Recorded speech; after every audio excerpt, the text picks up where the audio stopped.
શ્રી ઘનશ્યામ મહારાજની જય। વડતાલ ગાદીને શોભાવતા પરમ પૂજ્ય ધર્મ ધુરંધર 1008 વિદ્યમાનાચાર્ય સનાતનાચાર્ય મહાસમર્થાચાર્ય ગુરુ શ્રી અજેન્દ્ર પ્રસાદજી મહારાજની જય। પરમ પૂજ્ય ધર્મ ધુરંધર 108 ભાવિ આચાર્ય શ્રી નુગેન્દ્ર પ્રસાદજી મહારાજની જય।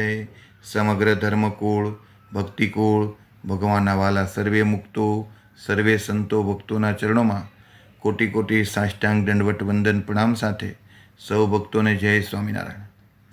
કતારગામ વેડ રોડ ધબોલીચા રસ્તા હરિમંડપમાં બિરાજતા શ્રી સ્વામિનારાયણ ભગવાન અને તેમના લીલા ચરિત્રથી સભર શ્રી હરિચરિત્રામૃત સાગરમાં ભગવાનની અનંત લીલાઓ અને ભગવાનની અનંત આજ્ઞાઓ એની આજે આપણે કથા કરશું। ભગવાનની વાતમાં પ્રેમ થાય તો દુઃખ જાય, અહીંયા આપણે પહોંચ્યા હતા। શ્રીહરિ જેટલી વાત કરતા હતા તેમાં અપાર રસ ભર્યો રહેતો હતો। તે વાતનો રસ એવો હતો કે સાંભળનારાના જન્મ મરણ છૂટી જતા હતા। જમપુરી લખ 84 વગેરેનું દુઃખ તો અપાર રહ્યું છે। શ્રીહરિની વાતો તો બધા દુઃખોથી છોડાવનારી છે। જેને જમપુરી વગેરેના દુઃખનું જ્ઞાન થાય છે તેને શ્રીહરિની વાતમાં પ્રેમ થાય છે।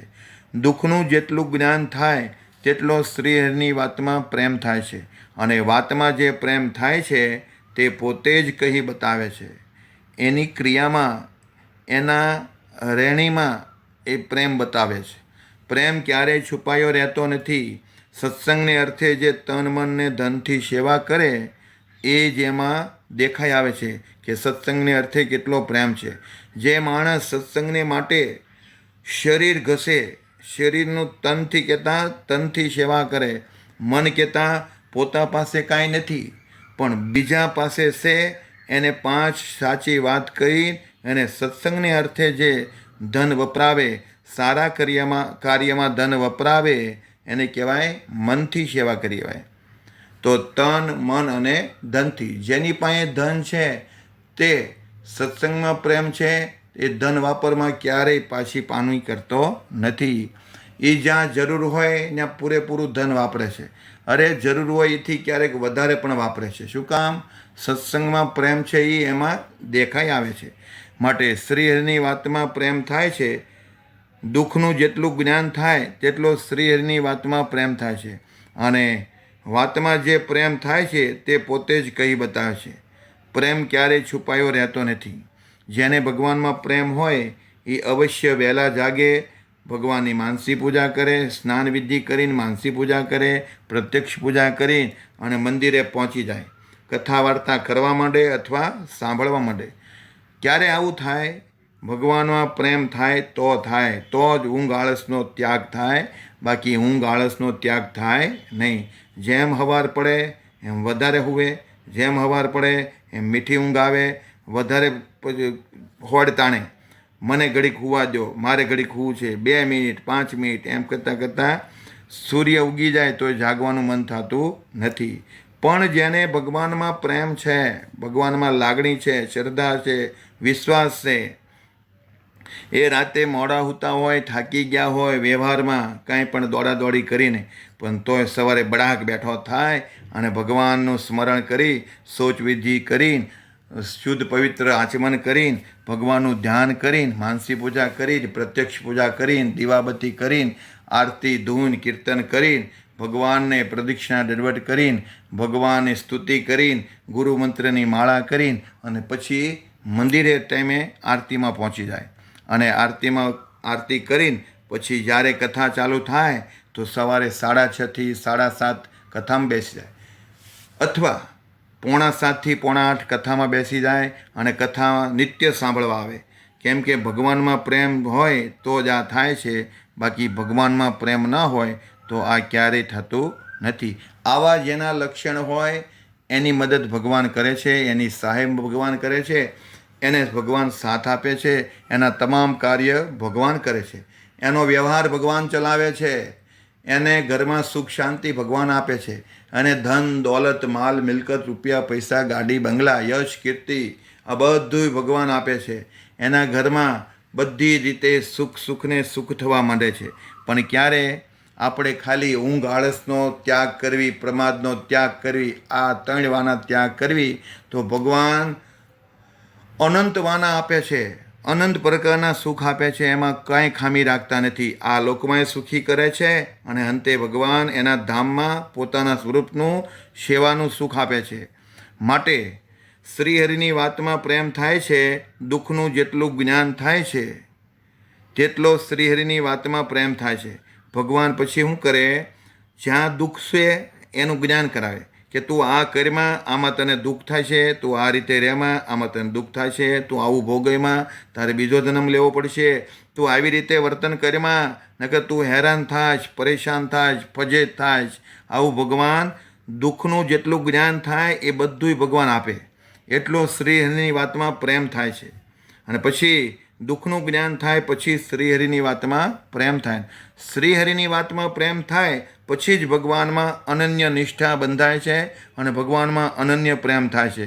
અને પછી એને સંસારમાં જગતમાં ક્યાંય પ્રેમ થતો નથી. એ પછી નિર્વાસનિક થઈ જાય છે અને પરમ ભગવાનનો અનન્ય ભક્ત થાય છે.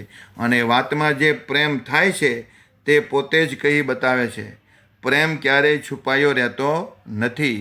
ભગવાન શ્રીહરિની વાત સિવાય બીજી બાબતમાં જેટલો પ્રેમ રહે છે તેટલું તેને માથે દુઃખ રહે છે. કેમ કે ભગવાન સિવાય અન્ય જગ્યાએ પ્રેમ કરવી એટલે એ વાસના બંધાઈ જાય અને વાસનાથી આપણે જન્મ મરણ લેવા પડે છે.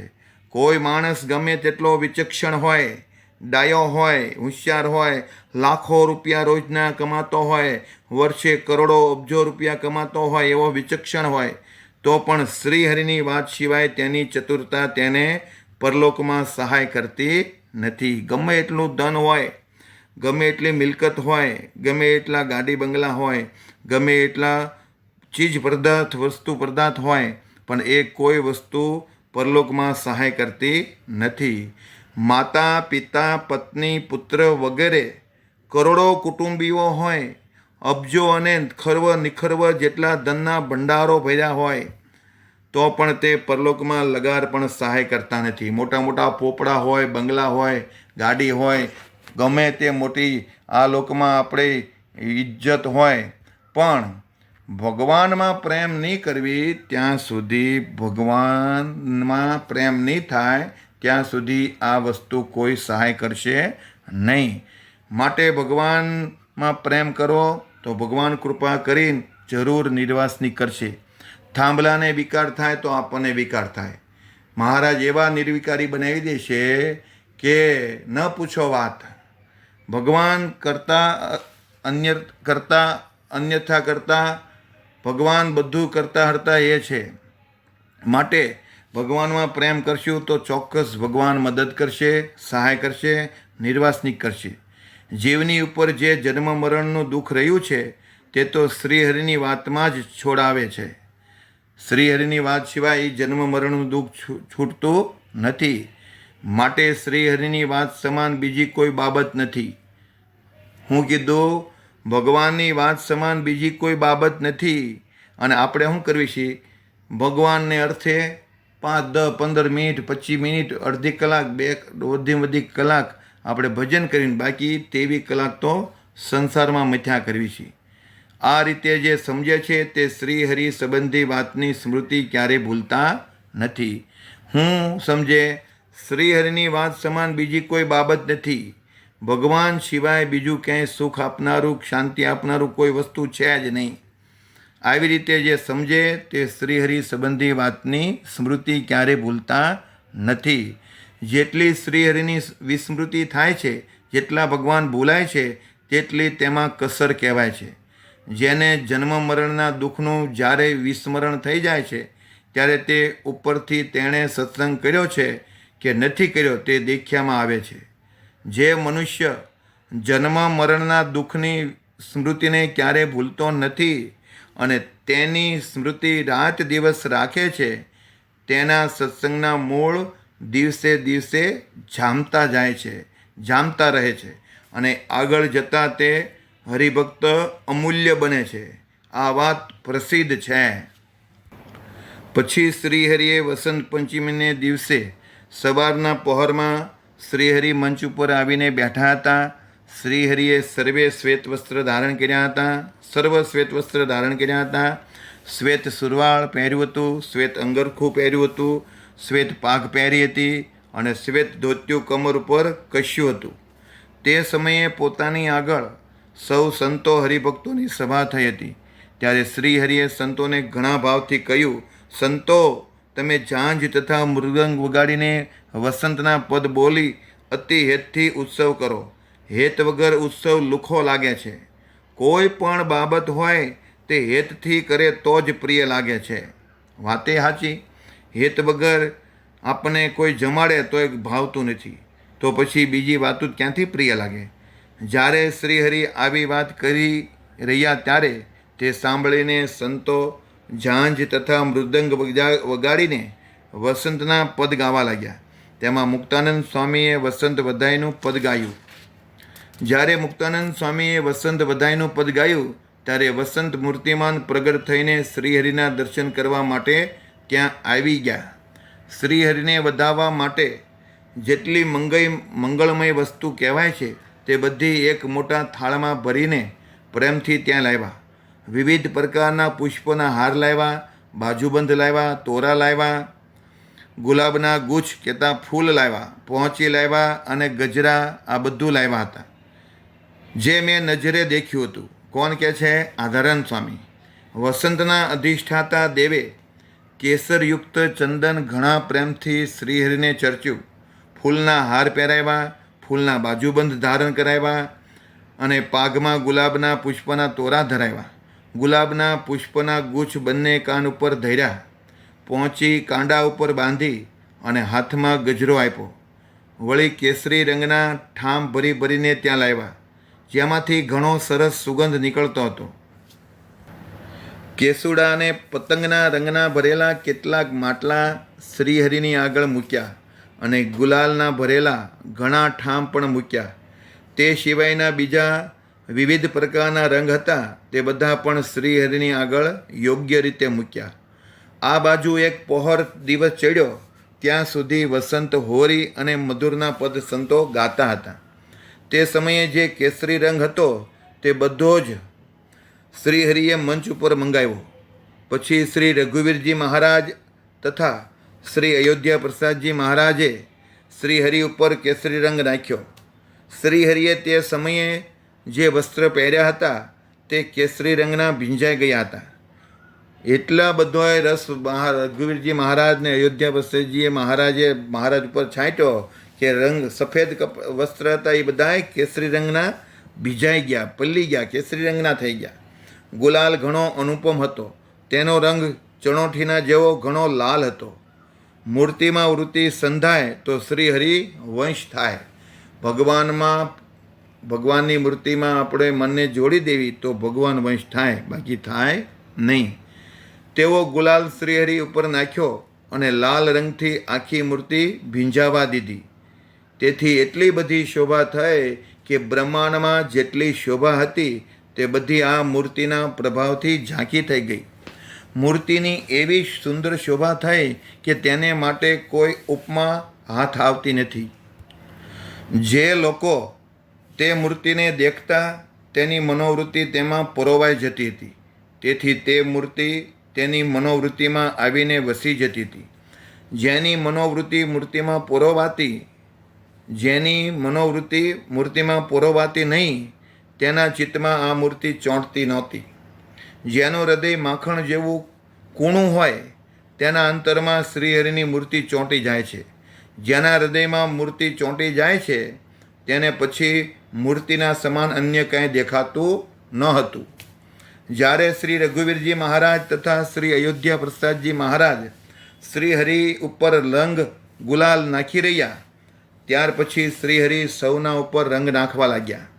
પહેલાં બંને આચાર્ય મહારાજને રંગે રમાડ્યા અને પછી શ્રીહરિ સૌની ઉપર રંગ નાખવા લાગ્યા. તે રંગ તાંબા કુંડીમાં ભર્યો હતો. શ્રીહરિ રૂપાના કટોરાથી રંગ ભરી ભરીને એવી રીતે સૌના ઉપર નાખવા લાગ્યા કે જાણે વરસાદની ધારા વરસતી હોય ને શું.